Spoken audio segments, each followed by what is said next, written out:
Whoa. I'm gonna start that sentence over. Sorry. I'm Irene Rising. My pronouns are she, her. I came into my queerness when I was 4, and I was dancing in my father's shirt to the entire Mary Poppins movie. And my mom actually asked me, "Do you think you're a little girl or are you a little girl?"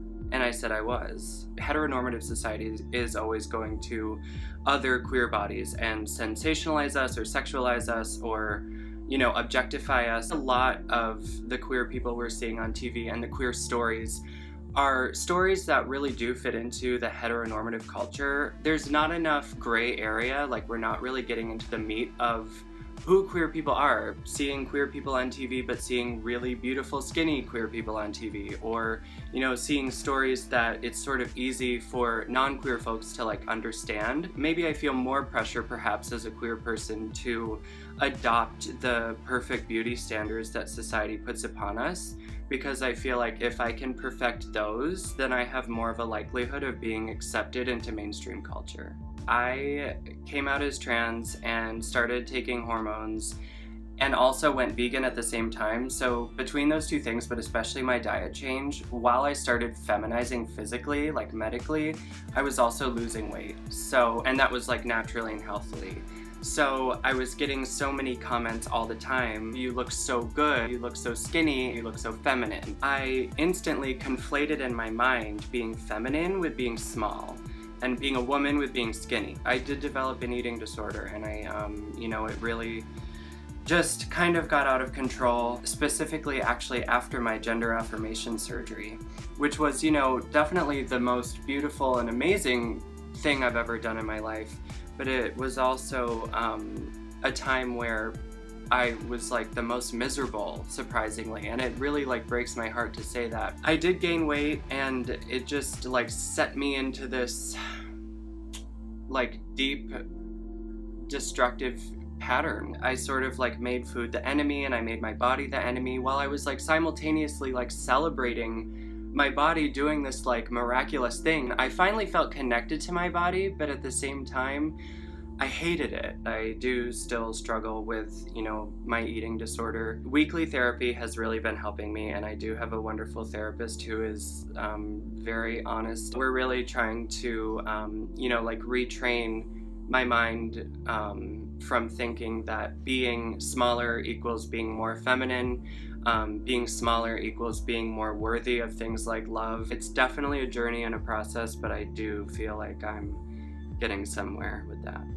As a trans woman, you know, my identity is so visual. Like, people knew me before I started any kind of transition, and people know me now. I felt like nobody really saw me, and I was just like getting on the subway, going to work, like doing my thing, and like nobody ever looked at me or noticed me. As I started coming out and now being in the place I am, you know, as a out transgender woman, people do notice me, and a lot of people, specifically mostly men, have things to say to me on the street now. Catcalling and harassment. Navigating the world as a woman, as a outwardly presenting woman, is very different than it was before. So many people and men and women just think that they have the right to comment on women's bodies and queer women's bodies, and it's so exhausting. And like, convincing myself that those voices don't matter is sometimes impossible feeling.